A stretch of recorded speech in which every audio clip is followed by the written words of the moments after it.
All right, cool. All right, so again, thanks for being a part of the Deadly Art of Survival magazine.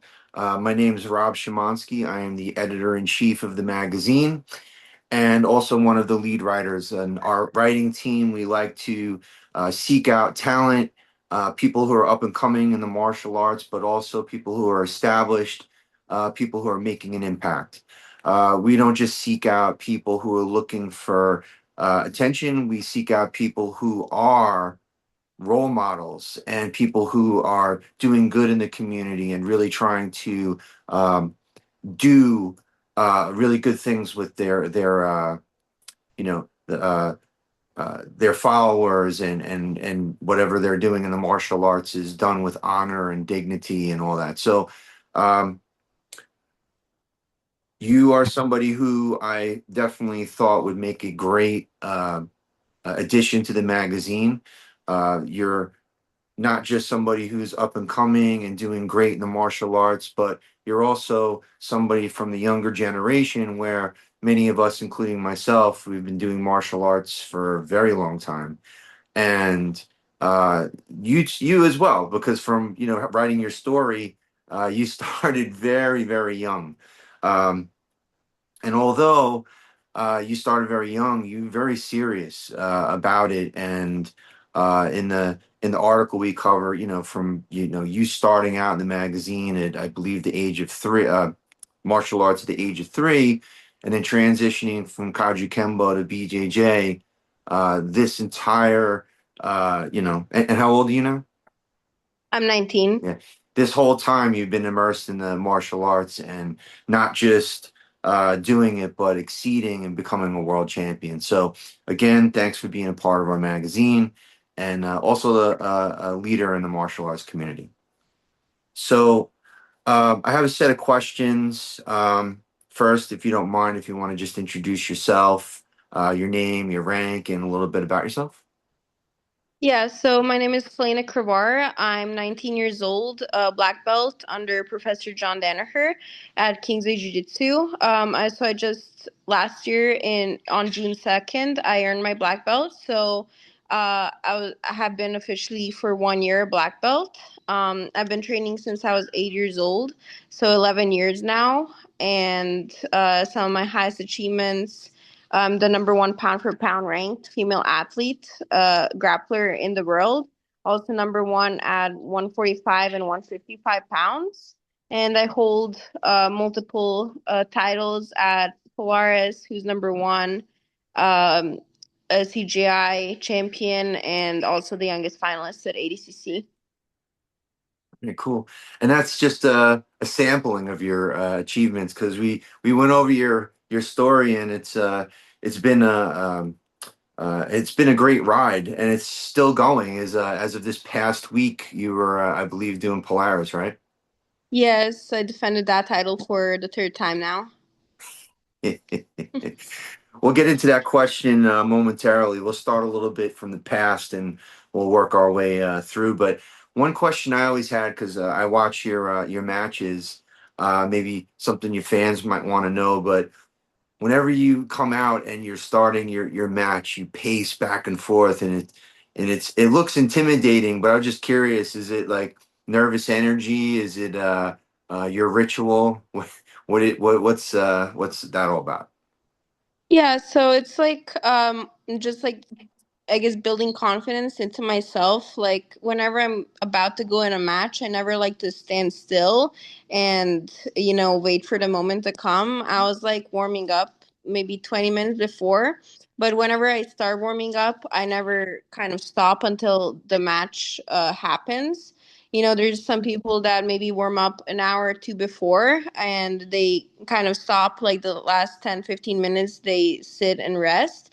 But for me, like I like to keep the energy going and kind of like nonstop moving so that I could make sure that I'm staying warm in any way, which is usually just walking back and forth and just like uh building that confidence within myself so that I'm not kind of looking at what's happening around in the room, but rather like focusing on myself and just like that that kind of walking back and forth has just become a part of my routine, really.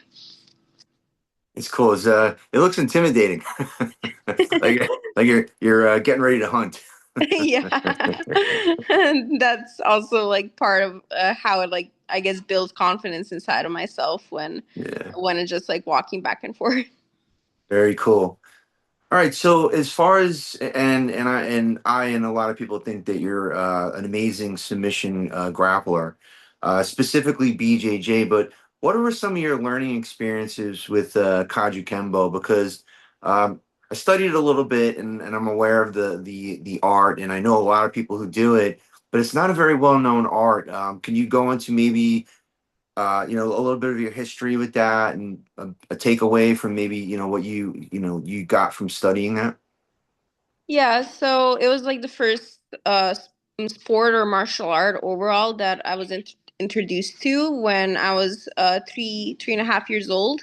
And my parents wanted me to be active and to do something outside of school, or staying home all day. And they wanted me to kind of meet other kids that would be in that class, and just something to for me to be active. So they put me in Kaji Kembo, and I did that for 5 years. And I was able to earn my junior black belt there. But within that time, the 5 years, I think it really helped me like build self confidence and discipline. Going from being like 3 to 8 years old, you're a child growing up, and I think that mostly helped me build that discipline, because the owner, he was actually in a wheelchair, the instructor. So but he was always very friendly with the kids, and he really lead the class very well, so that all the those are small kids, and he'd always lead them and make sure that we were disciplined, that we'd listen well. So it kind of helped me build that from early on, to be able to listen, to learn, to just build a skill like that, and also make friends from like an early age. So like all of that, I think, helped me going into jiu-jitsu and the other sports that I did, to just be able to listen better, and just be open to learning different arts. And you earned your junior black belt, Yes, at 8 years old, I earned the junior black belt in Kaji Kembo. right? And what was your instructor's name? Bobby Raimondo, master. Master Ramondo. Very cool. Thank you. Thanks for sharing that, because a lot of people don't realize a lot of times um, there's a lot of people in BJJ, and they're learning grappling, and a lot of times people don't realize that uh, many grapplers came from traditional arts, whether it be karate or, Kaji Kembo or all these different things. But a lot of us have come from that background. So it's very interesting to share. So thank you. Yes. All right. How involved is your family? If you like to, name them, that's up to you. But how have they helped support you as a grappler and contribute to your well-being and growth? Yeah, both of my parents have been very involved since I started training. Either one or both of them would always take me to training. Ever since I started, they'd sit and watch me train, and also when I was like 9 years old, I was the one who was inspired to want to compete. And when I told them that, they really supported me, and talked to my coach at that time to put me in like a local competition. And they've just been really supportive. Even up to this day, they still travel with me wherever I'm going to be, at my competitions, at my seminars, and even still like take me to training, watch when I'm training. So they've been super supportive like all these years. Yeah, it's really important. I feel, uh, having a support system, especially as a competitive martial artist, because it's a lot of time. It's a lot of time invested. It's a lot of travel. It's a lot of sitting around and waiting to compete, and it's stressful.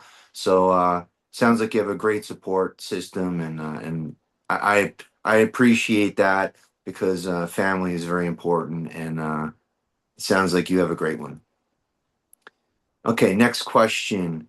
All right, so do you see yourself as a role model for the younger generation? Do you have any interactions with other fans, peers, that you would like to share? Like a moment in your career where you felt like you made an impact on someone or changed a life or changed somebody's, view of something you'd like to share perhaps?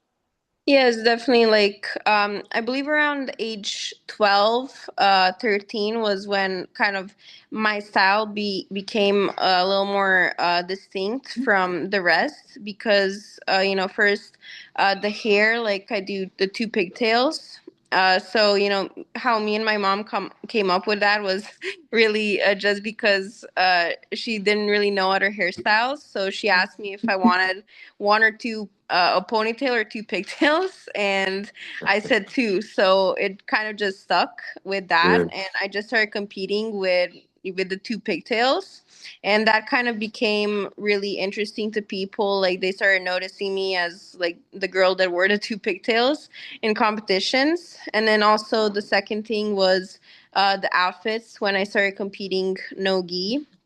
Like me and my mom liked matching the spats and the rash guard, so we just started kind of matching our own things, putting together like two-piece outfits. And when we put like together the outfit and the hair, people just started like noticing me.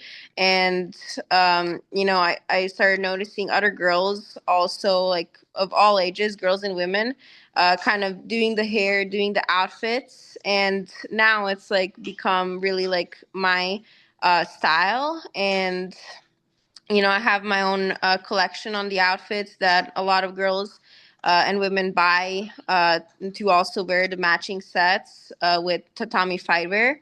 And yeah, like whenever I'm doing seminars, whenever I'm doing competitions, there's like just girls that come up to me, or they like tag me on Instagram, also wearing the hair, wearing the outfits. So it's really amazing to see like so many girls of all ages from all around the world just, also loving that style and also trying it out. Yeah, it's a cool story because it's definitely something people notice. Um, And you know what's cool is you have this thing that you do, but it takes nothing away from the amazing grappler you are. It's not like you have this like gimmick that makes you popular or anything like that. You're you're an amazing grappler, and people see that, and it's just this cool other thing that you do. But it's it's definitely you for sure. Yes. All right, cool. Let's see. I think we just talked about it before, but just to just jump to a little bit more to the future or current. You just defended your title this month. If you want, just talk a little bit about that. I know that you were Spain last week, or was it Yeah. Polaris? Yeah, go ahead. So it was in Ireland, Oh, actually. Ireland, yeah. Yeah. And at Polaris, I already hold both 66 and 70 kilo titles. So this was my third title defense for the 70 kilo title, and yeah, I was able to win in second round by rear naked choke. So I was like great to be back at Polaris, and I just had a really good time during the match. Um, in the first round, I had pulled guard, and I had it was like 3 5-minute rounds, so they were like shorter rounds, and I was able to get to mount about I think 2 to 3 minutes in, so I wasn't able to get any submissions there. But in the last 10 seconds, I attempted a rolling Kimura just because, I knew that the round was going to end pretty quickly. So I was want to get the submission as soon as possible. So I was thinking, might as well try it out in the last 10 seconds. But, the girl was very tough. she rolled out of it in the last 10 seconds. And when we went into the second round, I came up on top and was able to finish with rear naked choke. So yeah, I'm now 5-0 at Polaris. All right, cool. Congrats. It's like it's so amazing, because again, I know a lot of grapplers. We're obviously not professional, but you know, it's we do grapple, and it's people don't understand how hard it is. It doesn't look like the UFC or MMA and there is grappling in MMA fights, but it's so grueling and it's so tricky, and it's like a huge game of chess, and one little shift of the board, changes everything. So I think it's amazing, what you're doing for BJJ and growing the sport. So we Thank you. we thank you. All right, so last question. And this is really just kind of a thought provoker. It's really, you know, you're young, you're on top, you're winning, and there's many more years ahead for you. But what's next? What's next for you, and where do you see yourself 6 months, a year, perhaps a few years down the line? Different art you might want to study, different things you might want to do. Just uh, what's next for you? Right now, the focus is definitely like jiu-jitsu. So competing as much as possible, winning all the titles I can, keeping that number one pound for pound spot for at least a few more years.